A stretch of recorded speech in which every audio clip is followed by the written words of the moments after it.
Eu sou o João Palma e este é mais um episódio do podcast Seta Talks, uma produção da Seta Desenvolvimento Gerencial para você que quer transformar sua carreira e seus negócios.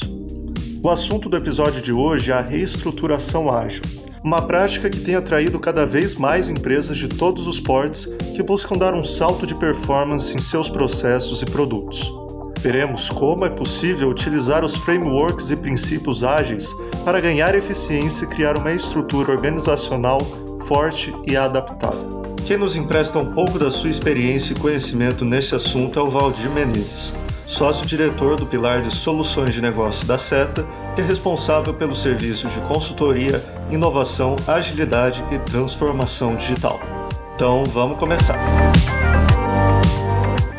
Valdir, muito obrigado pela sua presença aqui no Seta Talks. E para a gente introduzir esse assunto, eu quero começar te perguntando: quando uma empresa entra em contato com a Seta para realizar uma reestruturação ágil, quais são as principais dores ou benefícios potenciais, expectativas de benefícios que levam ela a buscar essa iniciativa? Olá, bem-vindo a todos aí para o nosso bate-papo, né? Normalmente, quando o pessoal nos procura, eles estão buscando ganhos de eficiência. Acho que esse é o primeiro grande alvo, né? E como é um tema que está, bem forte aí nas mídias, né? O que a gente tem visto por aí é que as pessoas, ao ouvir algo ou ler sobre algo, elas pensam, cara, acho que isso poderia funcionar aqui. Inicialmente, isso começou a fluir mais fortemente no ambiente de tecnologia, né? Especificamente em desenvolvimento de sistemas. Só que bombou mais fortemente aí com as empresas do Vale do Silício, né? E aí você começa a ver as startups fazendo isso no Brasil também. E agora as empresas mais tradicionais, né, maiores, né, que têm desafios ainda maiores na sua estrutura organizacional, nos seus processos organizacionais, enxergaram que, olha, acho que é viável replicar algo ou parte do que tem sido feito nas startups para avançarmos, né? Então, quando eles nos buscam, é basicamente pensando em ganhos de eficiência, ganhos de sinergia. Só que por trás disso, já aparece um discurso cada vez mais forte de que precisamos avançar também em colaboração dentro das nossas equipes. Então, acho que essa é a primeira parte das conversas que eu tenho com os executivos nas empresas. Bom, Valdir, uma reestruturação naturalmente envolve, além desses benefícios potenciais, diversos custos e riscos. Então, quais critérios uma empresa deve colocar na balança para saber se é o momento certo de seguir por esse caminho? E, na verdade, existe um momento certo? Olha, essa é uma excelente pergunta, porque na nossa visão existe um momento certo, né? E a gente acha que o momento certo é quando a alta liderança está engajada para fazer parte de um processo como esse. Não há como avançarmos só com a base operacional querendo fazer. Em alguns casos, a gente vê os executivos até nos pedindo o projeto, coloca na mão de alguém, né, como ponto focal do trabalho e praticamente some dessa execução. E, fatalmente, isso tende a dar errado, porque ele, executivo, também precisa mudar o estilo de gestão dele, né? E se isso não acontece, não adianta mudar processo e estrutura, a gente adaptar todo o modelo de gestão do negócio. E aí eu penso assim, né? Se a gente olhar sob o ponto de vista de benefícios adicionais, a gente enxerga que há redução, provavelmente, aí, de lead times, do que é entregue, porque a gente pensa muito numa reestruturação dessa, em como criar experiências fim a fim. Então, a gente fala, quando olha para um aplicativo, você já consegue ver uma experiência fim a fim com muita clareza lá. Ah, eu tenho uma funcionalidade de redes sociais lá dentro. Eu tenho uma funcionalidade de anúncios lá dentro. Eu tenho uma funcionalidade para conhecer as músicas que estão mais próximas do meu gosto. A inteligência artificial faz isso. Muita gente não sabe, mas por trás disso existem equipes trabalhando com uma experiência fim a fim do usuário.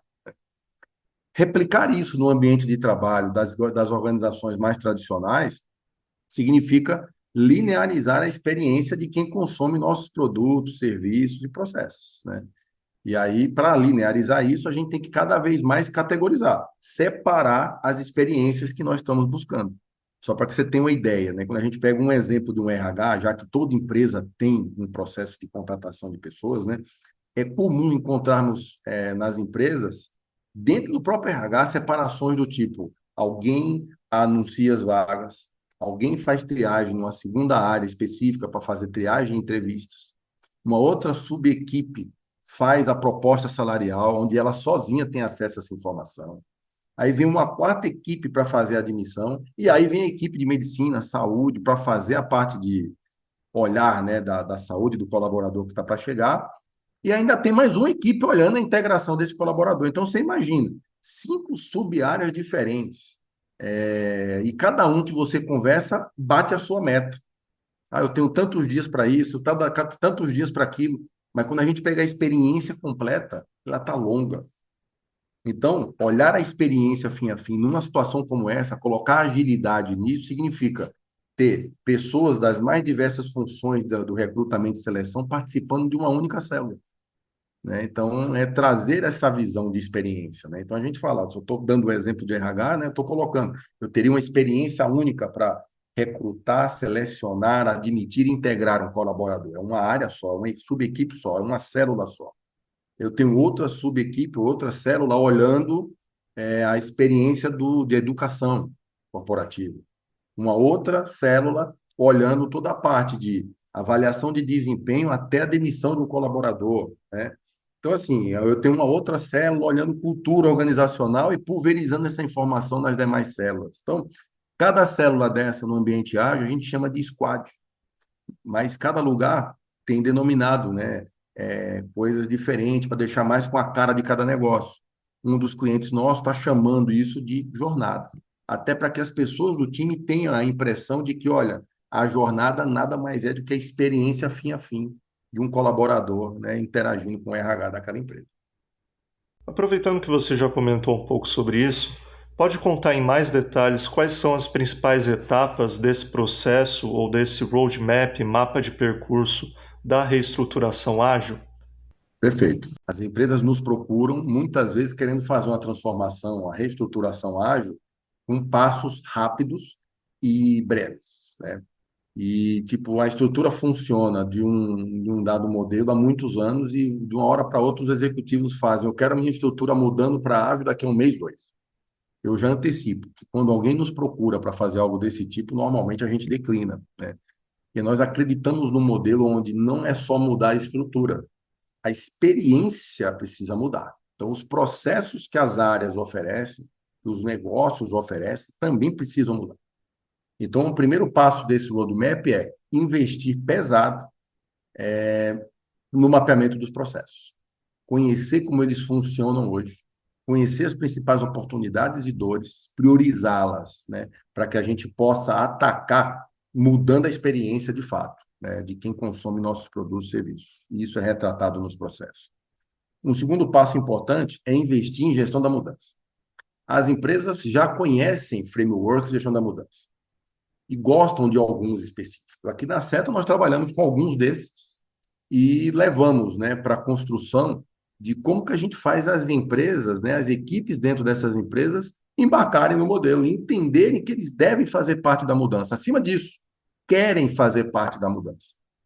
Então, esse é o segundo passo do processo e ele perpassa praticamente todo o roadmap de execução, né? Um terceiro passo importante é priorizar as oportunidades de melhoria identificadas dentro desse mapeamento de processo que foi na etapa 1, né? Na sequência, nós fazemos um levantamento forte de headcounts para conhecer aonde as pessoas estão dedicadas, quanto tempo delas estão envolvidas nas principais etapas de cada processo, olhar se tem sazonalidade, se tem previsão de crescimento de demanda ou de redução de demanda. Por que isso? Quando nós vamos reestruturar, que é a quinta etapa, né? Redesenhar a estrutura e seus processos, criando jornadas ou experiências fim a fim, isso leva em consideração esse dimensionamento de headcount. Então, falei que o quarto passo é esse entendimento de capacidade, headcounts, né? A quantidade de pessoas envolvidas. O quinto passo, como eu falei, é o redesenho final. E daí em diante a gente começa uma série de ciclos de melhoria contínua de processos. Execução de eventos Kaizens, execução de desenhos, né, de processos futuros, já encaixando essa equipe nova que vai chegar, né? Não digo vai chegar, é que vai mudar de lugar, vai mudar de função, né? criação de indicadores e de SLAs, ou seja, de acordo de nível de serviço, capacitando, né, como oitavo passo, todos os envolvidos na estrutura final de como isso vai acontecer. Modelo mental, artefatos ágeis, métricas, ritos, papéis, isso tudo muito claro de como vai funcionar para todos. E o nono passo é encaixar um bom modelo de revisão de documentação, de política, de fluxo de processo. Tem que estar claro para todo mundo com um novo padrão. Isso também garante que eventuais saídas de pessoas também facilite a absorção de conhecimento por quem fica e também para quem chega. O décimo e último passo, a gente fala que talvez seja um dos mais importantes deles. É o suporte da seta no Go Live, ou seja, no lançamento da nova estrutura, os primeiros dias de execução, a seta está junto com as pessoas. E a gente finaliza essa décima etapa com um workshop de planejamento estratégico, já desenhando diretrizes para o ano seguinte. É colocar a área rodando em melhoria contínua de fato, né? A seta participando de toda a execução, de todo o entendimento, de proposta de estrutura, mas, acima de tudo, redesenhando os drives de crescimento do futuro. Acho que esse é o principal roadmap em 10 etapas aí que a gente tem executado. E o esforço disso varia de negócio para negócio. RHs muito grandes, com 100 pessoas, gente, vocês podem ter certeza, né? É uma execução de mais de um ano de trabalho. Então, a gente sempre deixa esse recado para os executivos. Estão preparados para investir tempo e energia numa execução dessa? Se sim, estamos prontos para executar um roadmap desse tipo. Perfeito, Valdir. E pela sua experiência nas diversas empresas que já realizaram esse processo com a Seta, quais são algumas boas práticas e principalmente aquilo que se deve evitar ao implementar um plano de reestruturação ágil? João, excelente pergunta sua. Acreditamos que temos 6 grandes dicas aqui, né? A primeira delas, conhecer 100% dos processos e atividades, né? Acho que quando eu falo de conhecer, inclusive entender sazonalidades, etc., como eu falei na pergunta anterior. Capacitar todos os envolvidos, né? Porque, assim, muda o modelo mental de execução, né? Muda a forma de interagir, não só entre equipes, mas também com o gestor, né? Investir muito em gestão da mudança, como eu falei também que aparecia no roadmap, né? Adaptar o método ágil, os ritos ágeis à cultura local da empresa, né? Então, assim, a gente já conhece alguns métodos no mercado, famosos, mas a gente fala que aqui na Seta a gente tem uma capacidade muito forte de adaptar isso. Esse é o nosso maior segredo, talvez, aqui, adaptar a cultura local. Então, essa é a quarta dica que nós não abrimos mão. E aí a gente busca trazer clientes Seta que têm, né, boas práticas de mercado para apresentar a quem está participando desse início de jornada. A gente fala que isso são jornadas de benchmark, né? Amadurecer bem processos e só depois mexer com tecnologia.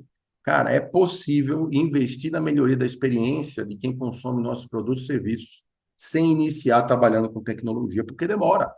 Então, a gente pode alavancar os processos agora e, depois que amadurecermos esse modelo, colocar TI no jogo.